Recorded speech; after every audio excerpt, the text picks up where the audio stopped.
This channel does not promote any violent, harmful, or illegal activities. All content provided by this channel is meant for an educational purpose only. Top quality और consistent performance के लिए सिर्फ silver pump नाम याद रखना। দিনহাটায় তৃণমূলের গোষ্ঠী সংঘর্ষ, তালা পড়লো পঞ্চায়েত দপ্তরে। ঠিকই শুনছেন, পঞ্চায়েত দপ্তরে তালা পড়েছে। ঠিক কি কারণে এই গোষ্ঠী সংঘর্ষ, কার কার গোষ্ঠীর মধ্যে? সুমন কল্যাণ আমাদের সঙ্গে রয়েছেন টেলিফোনে, আমাদের সহকর্মী সুমন। ঘটনাটা ঘটেছে দিনহাটা ১ নম্বর ব্লকের গীতালদহ ১ গ্রাম পঞ্চায়েতে। যেটা অভিযোগ যে এই অঞ্চলের যিনি পঞ্চায়েত প্রধান রয়েছেন এবং তৃণমূলের অঞ্চল সভাপতি রয়েছেন, এরা দুজনে মিলে এই আবাস যোজনার ঘরের তালিকা তৈরি করেছে এবং যে তালিকা তৈরি হয়েছে তাতে ১১টা বুথের অনেক বাসিন্দা বঞ্চিত হয়েছেন।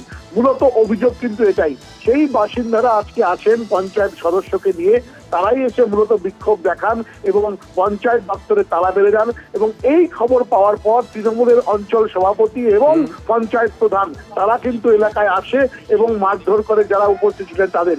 দুই তরফের মধ্যেই কিন্তু একটা বাদানুবাদ তৈরি হয়, সংঘর্ষের অবস্থা তৈরি হয় এবং এই সমস্ত ঘটনা যখন ঘটছে তখন কিন্তু পুলিশ সেখানে উপস্থিত ছিল।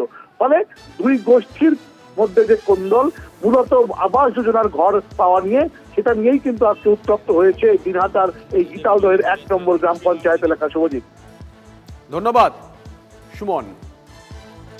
দুজনই কি তৃণমূল কংগ্রেসের? একজন আছে আমাদের নির্দল রয়েছেন একজন। সেক্ষেত্রে তো আপনারা তৃণমূলের বিরুদ্ধে তৃণমূলে অভিযোগ তুলছেন, তাহলে গোষ্ঠী কোন্দল তো না, সেটা আমি বলতে পারবো না। গোষ্ঠী কোন্দল না কি কোন্দল এটা আমি বলতে পারবো না। আমাদের সভাপতি আমাদের উপরে মানে তৃণমূল কংগ্রেসের সভাপতি তৃণমূল কংগ্রেসের পঞ্চায়েতের অভিভাবকের উপর আক্রমণ। এখানে জনগণ এসে তালাসিবি দিয়েছিল, প্রধান নাই বলে তালাসিবি দিয়েছিল। আমরা খবর পেয়ে বাড়ি থেকে আসলাম।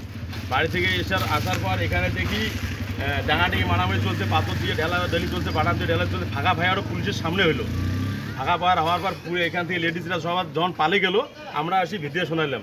এখানে চেয়ারম্যান সভাপতি চেয়ারম্যান ধরে এসে ২ নম্বর অঞ্চলের ছেলেবেলেকে ধরে এসে আমাদেরকে ২টা পঞ্চায়েতকে এখানে মারলো। পুলিশ প্রশাসনের সামনেই একজন অঞ্চল প্রেসিডেন্টের একজন পঞ্চায়েতের হাজব্যান্ড, নাম তার আসাদুল হক, শার্টের কলার ধরলো। পুলিশ প্রশাসন সেখানে আমি নীরব দেখতে পেলাম। এখনো কি অঞ্চলে তালা ঝোলানো রয়েছে? এখনো আছে। কি যারা তালা ঝুলিয়েছে তারা কি দাবি? তাদের দাবি শুনতে গেছি, শোনার সুযোগটুকুও দেয়নি আমাকে। ব্যাক টু ব্যাক আরো একটা খবর। দাইহাট পুরসভায় অনাস্থা, বিক্ষুব্ধ ১১ জন কাউন্সিলর। চেয়ারম্যানের বিরুদ্ধে অসহযোগিতা এবং দুর্নীতির অভিযোগ এনে অনাস্থা। বড় খবর নিঃসন্দেহে। কৌশিক আমাদের সঙ্গে রয়েছেন টেলিফোনে, আমাদের সহকর্মী। কৌশিক, ঠিক কি অভিযোগ তুলছেন বিক্ষুব্ধ কাউন্সিলররা? দল গোটা বিষয়টা দেখছে কিভাবে? দেখো, দাইহাট পুরসভায় তৃণমূলেরই চেয়ারম্যানের বিরুদ্ধে তৃণমূলেরই ১১ জন কাউন্সিলর আজ অনাস্থা প্রস্তাব জমা দেয় পুরসভায়।